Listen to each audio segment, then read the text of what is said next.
عورتوں کو حیض کی سزا کیوں ملی؟ حضرت ام سلمہ رضی اللہ تعالیٰ عنہ بیان کرتی ہیں کہ میں رسول اللہ صلی اللہ علیہ وآلہ وسلم کے پاس بیٹھی تھی، مجھے حیض آنے لگا۔ میں وہاں سے اٹھ گئی تو حضور صلی اللہ علیہ وآلہ وسلم نے فرمایا، آدم کی بیٹیوں پر حیض اس لیے مسلط کیا۔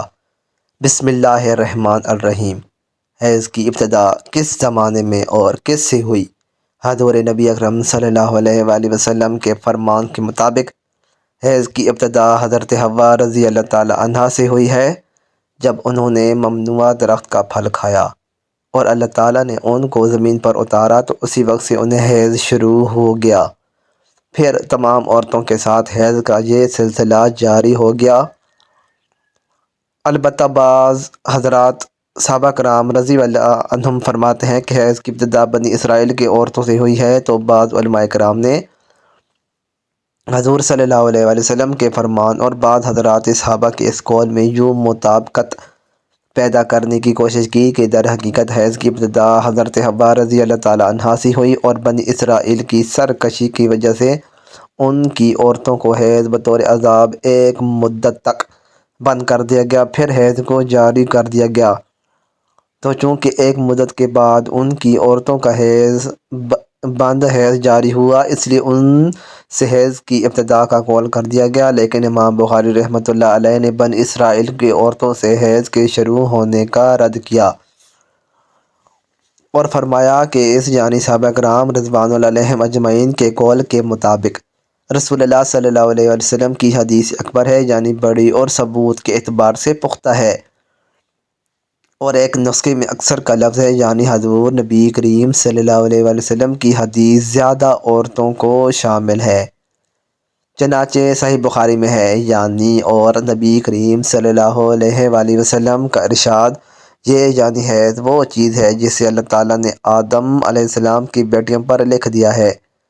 اس تعلیق کو امام بخاری رحمۃ اللہ علیہ نے آگے متصل سند کے ساتھ یوں بیان فرمایا، یعنی نبی کریم صلی اللہ علیہ وآلہ وسلم نے فرمایا، بے شک یہ حیض یعنی وہ امر ہے جس سے اللہ تعالیٰ نے آدم علیہ السلام کی بیٹیوں پر لکھ دیا ہے۔ امام بخاری رحمۃ اللہ علیہ نے بعض صحابہ کرام رضی اللہ عنہم کے قول کو یوں ذکر کیا، یعنی بعض اصحاب نے فرمایا سب سے پہلے حیض بنی اسرائیل پر بھیجا گیا تھا۔ پھر آگے یوں ہے، ابو عبداللہ امام بخاری رحمۃ اللہ علیہ نے فرمایا، اور نبی کریم صلی اللہ علیہ وآلہ وسلم کی حدیث اکثر ہے۔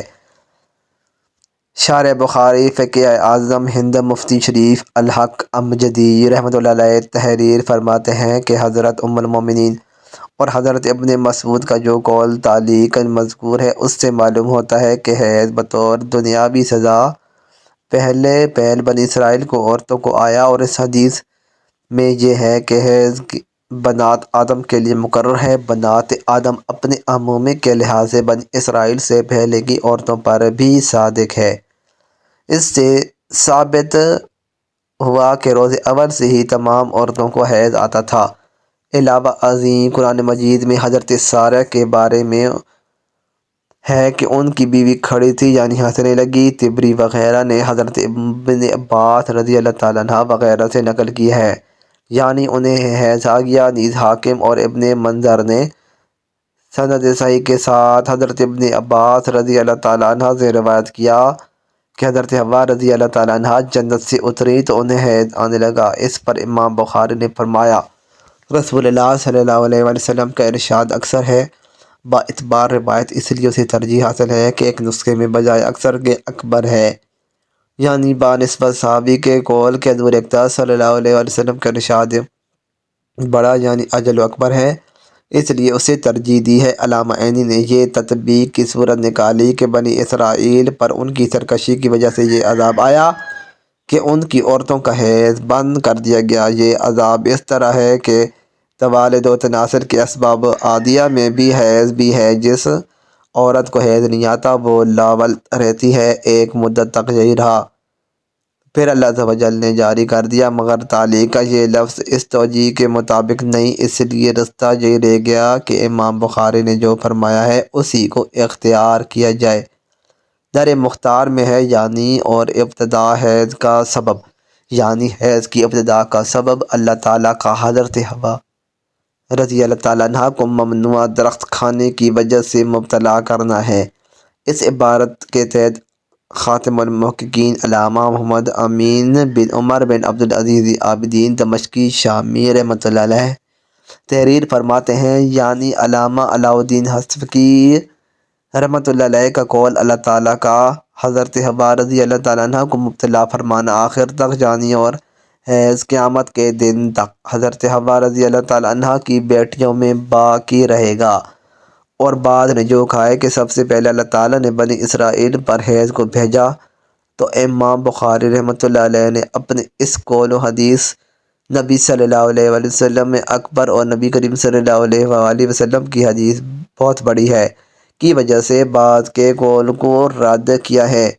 اور یہ وہ حدیث جو حضرت عائشہ رضی اللہ تعالیٰ عنہ نے روایت کی ہے، رسول اللہ صلی اللہ علیہ وآلہ وسلم نے حیض کے متعلق فرمایا، یہ وہ چیز ہے جسے اللہ تعالیٰ نے آدم علیہ السلام کی بیٹیوں پر لازم کی ہے۔ امام نووی رحمۃ اللہ علیہ نے فرمایا، یعنی بے شک حیض حضرت آدم علیہ السلام کی تمام بیٹیوں میں عام ہے۔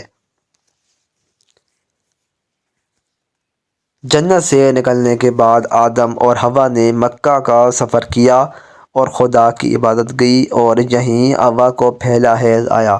کہا جاتا ہے کہ 10 قسم کی سزائیں حوا اور اس کی بیٹیوں کو تجویز ہوئیں، جن میں حیض آنا، حمل اور وضع حمل کی تکالیف شامل ہیں۔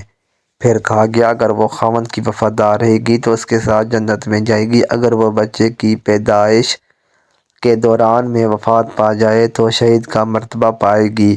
ناظرین، حیض کیا ہے؟ عورتوں کو حیض کی سزا کیوں ملی؟ عورت کے حیض کی ابتدا کب اور کیوں ہوئی؟ یہود و نصارا حیض والی عورتوں کے ساتھ کیا سلوک کیا کرتے تھے؟ اور قرآن مجید فرقان حمید میں حیض والی عورت کے حوالے سے کیا حکم ہے؟ حیض کے حوالے سے حضور نبی اکرم صلی اللہ علیہ وآلہ وسلم نے کیا ارشاد فرمایا؟ یہی ہماری آج کی ویڈیو کا موضوع ہوگا، اور آج ہم آپ کو عورت کے حیض کے احکام اور مسائل کے حوالے سے انتہائی اہم معلومات فراہم کریں گے۔ ناظرین، قرآن مجید فرقان حمید کی سورہ بقرہ کی آیت نمبر 222 میں اللہ رب العزت نے ارشاد فرمایا، ترجمہ: آپ سے حیض کے بارے میں سوال کرتے ہیں، کہہ دیجیے کہ وہ گندگی ہے۔ حالت حیض میں عورتوں سے الگ رہو، اور جب تک وہ پاک نہ ہو جائیں ان کے قریب نہ جاؤ۔ ہاں، جب وہ پاک ہو جائیں تو ان کے پاس جاؤ جہاں سے اللہ تعالیٰ نے تمہیں اجازت دی ہے۔ اللہ توبہ کرنے والوں کو اور پاک رہنے والوں کو پسند فرماتا ہے۔ ناظرین، صحیح مسلم میں حضرت انس رضی اللہ تعالیٰ عنہ سے روایت ہے کہ یہود میں سے جو کوئی عورت ایام سے ہو جاتی، یعنی عورت کو حیض ہوتا، تو وہ لوگ نہ صرف یہ کہ اس کے ساتھ کھاتے پیتے نہ تھے، بلکہ گھروں میں سونا اور بیٹھنا تک چھوڑ دیتے تھے۔ چنانچہ رسول اللہ صلی اللہ علیہ وآلہ وسلم کے صحابہ کرام اور رضوان اللہ اجمعین نے آپ صلی اللہ علیہ وآلہ وسلم سے پوچھا کہ حائضہ عورتوں کے بارے میں یہودیوں کا تو یہ عمل ہے، ہم کیا کریں؟ تب اللہ رب العزت نے یہ آیت نازل فرمائی، یعنی جو لوگ آپ سے حیض کے بارے میں پوچھتے ہیں۔ رسول اللہ صلی اللہ علیہ وآلہ وسلم نے فرمایا، تم اپنی عورتوں کے ساتھ جبکہ وہ حائضہ ہوں سوائے صحبت کے جو چاہے کیا کرو۔ جب یہ خبر یہودیوں کو پہنچی تو انہوں نے کہا، یہ آدمی یعنی محمد صلی اللہ علیہ وآلہ وسلم ہمارے جس دینی امر کی طرف متوجہ ہوتے ہیں اس میں ہماری مخالفت ضرور کرتے ہیں۔ یہودی کی زبانی سن کر وہ صحابہ کرام حضرت سید رضی اللہ تعالیٰ عنہ اور حضرت عباد رضی اللہ تعالیٰ عنہ دربار رسالت میں حاضر ہوئے اور عرض کیا، یا رسول اللہ صلی اللہ علیہ وآلہ وسلم، یہودی ایسا کہہ رہے ہیں، یعنی انہوں نے یہودیوں کا کلام نقل کیا اور پھر یہ کہا، اگر آپ اجازت دیں تو یہودیوں کی موافقت کے لیے ہم اپنی عورتوں کے پاس ایام حیض میں رہنا سہنا چھوڑ دیں۔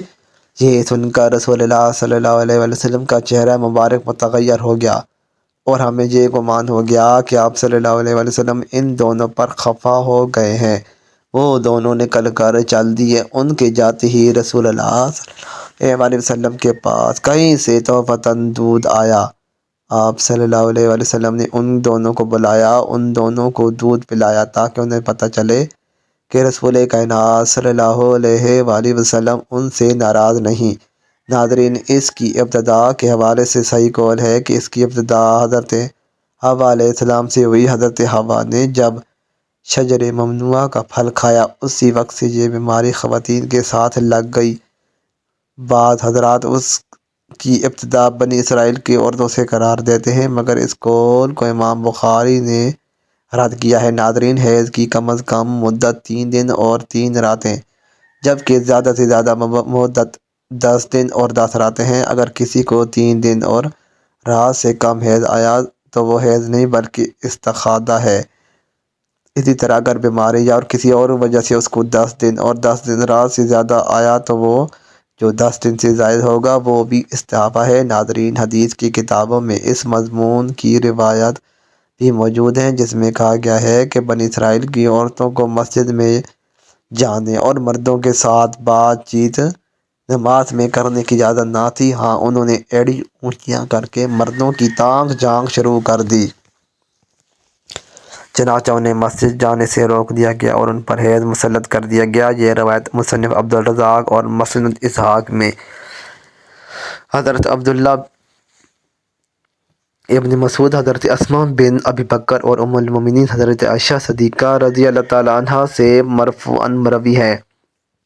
ان میں بنی اسرائیل کے عہد سے عورتوں میں حیض کی ابتدا کی جو بات کہی گئی ہے وہ درست نہیں ہے۔ بعض احادیث سے یہ اشارہ ملتا ہے کہ عورتوں میں حیض کی ابتدا